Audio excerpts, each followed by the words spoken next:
So if you are unable to turn off do not disturb mode on iPhone, so let's fix this. Just slide down the control center, and here if you see that full moon icon with a white background, that means do not disturb is on. So just tap on the full moon icon and this will be turned off. What happens, instead of tapping on the moon icon, we tap on this and it opens like this. Okay, so in this case what you have to do, you have to tap on that particular kind of do not disturb mode again, and then you can turn it off.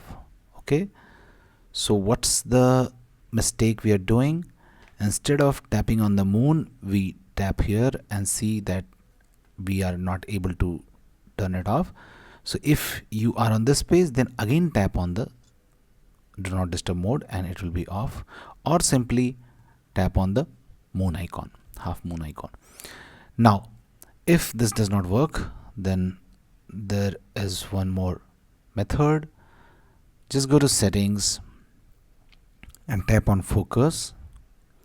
Now what happens, even if the do not disturb mode is turned off, what happens, we in the past we may have scheduled any schedule for do not disturb mode for automatically turning it on.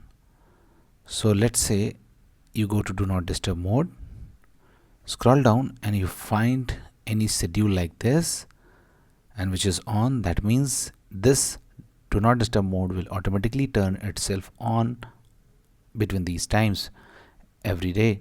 So tap on it and delete that schedule, and that's it. Similarly, go back and check if there are any other schedule active on any other mode. Okay, so here it is, there is one more schedule. Tap on it and tap on delete and delete the schedule.